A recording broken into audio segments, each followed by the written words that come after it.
is going to be that we are all Canadians. Every Canadian will be Canadian first. We can come from anywhere in the world. You can have any religious background you want.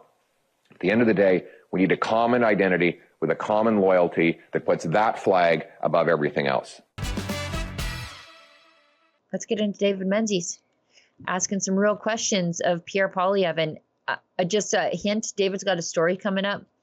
I guess the mainstream media were quite beside themselves that Poilievre took questions from independent journalists over them, to which I say, I don't care. I don't care. Your tears satiate my thirst for vengeance, for the fact that these people have exclusive access to all politicians of all parties on the parliamentary precinct. They have never once complained when Rebel News journalists are arrested or kicked out of events. So I don't care if somebody doesn't take your questions, because you have ample opportunity all the other times that you're around politicians to ask questions. They told David Menzies, and again, this is just a little sneaky peeky, they told David Menzies they didn't know about all those other times that Rebel News journalists were attacked, arrested, or had to sue to get into the leadership debates. So actually, they chose ignorance and stupidity over being against the free press. So I guess those were their two options, and they took, I don't know, which probably makes them a bad journalist. But anyways, let's listen to David Menzies doing journalism. Good morning, Mr. Poilievre. David Menzies with Rebel News. Mr. Poilievre, you recently said that any foreign nationals who are convicted of anti-Semitic crimes in Canada should be deported. Mm-hmm. But that is a very high bar. There have been very few arrests and very few prosecutions over the past 16 months. Indeed, according to police and prosecutors, the anti-Semitic encampments at universities were not crimes. Shouting for a new intifada and promoting genocide are not considered criminal. Question: would you be open to reviving Stephen Harper's ban on the glorification of terrorism?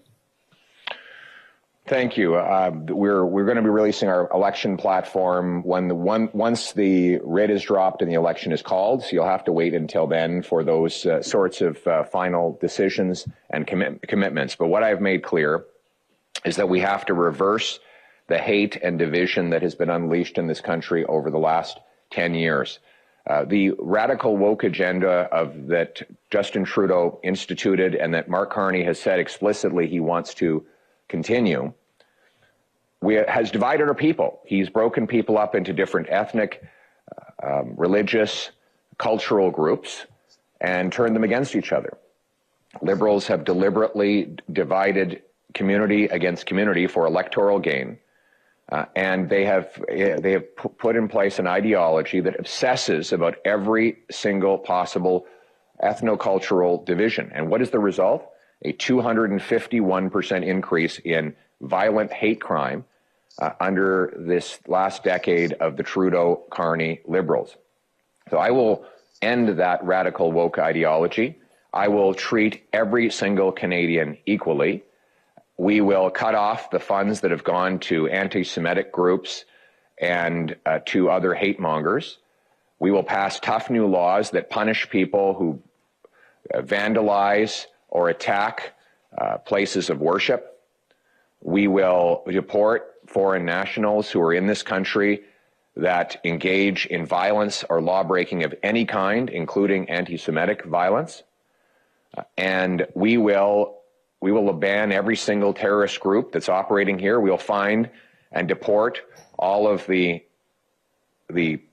IRGC thugs. There are apparently 700 IRGC thugs who are in Canada today, operating with impunity, who are not citizens.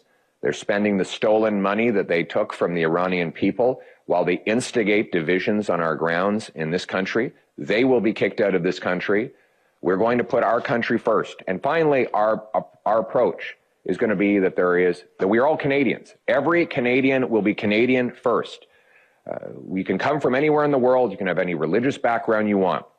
At the end of the day, we need a common identity with a common loyalty that puts that flag above everything else.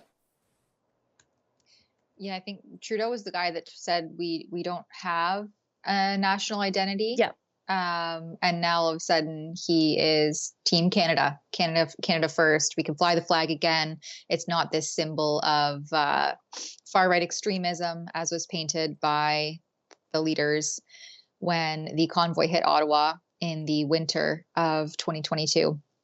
I like that Pierre Poilievre refers now to the government or to the Trudeau-Carney government, because a lot of people don't realize that Mark Carney, who is now running to be the Liberal leader and de facto prime minister, that he's been advising the Trudeau Liberal government since at least 2020. I was trying to pinpoint exactly when he began liaisoning between or with the Liberals. And the earliest one I could find was this article from the CBC from August 10th, 2020, where he has been advising the Prime Minister on the COVID-19 economic response. But I suspect and imagine that goes back much further than 2020. And perhaps all along, Carney's been in the background, pulling the strings and offering his radical ideologies and agendas to the government. And you can bet that if Carney's appointed, selected to lead the Liberals and then becomes the de facto prime minister, that as somebody who advised the government all throughout the COVID handling, we're never going to see any accountability for how that was mismanaged, because he was behind the scenes pulling the strings the whole time. Why would he ever? He's the mismanager.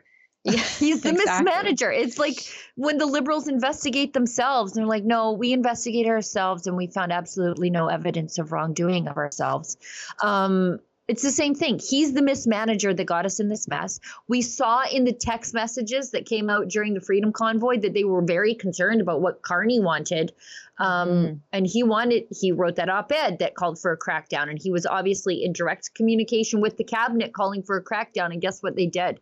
The crackdown. So if you think that you're going to get a change, no, you're going to get all of Carney's ideas without having to filter them through the empty heads of the Liberal Party before you get them. He's just going to do them. And since he doesn't even have a seat, he's not even concerned about being responsible to the electorate who elected him, because he will be an unelected prime minister of this country, at least until we go to the next election. And we saw Karina Gould musing about whether or not we even needed to have one right away. Which leads me to believe that they probably already struck a deal with the NDP to delay the election. Oh, hi, it's Ezra Levant here in Toronto with an important message, because we need your help. Independent journalism in Canada is under attack. Government censors, big tech deplatformers, and the dying legacy media are all working together to maintain exclusive control on the information you receive. They don't want you to hear other voices like ours, and they really don't want you to be informed and to think for yourself. That's why the work we do here at Rebel News is so important. Our on-the-ground reporting, independent news shows, and special content you won't find anywhere else. It's all designed to give you trustworthy information and alternative viewpoints so you can decide for yourself. We don't get government money, and we are not owned by some big global conglomerate. We're funded by people just like you, so please support independent journalism and help us continue our work by subscribing and becoming a Rebel News Plus member today, right here on the page. Go to rebelnewsplus.com.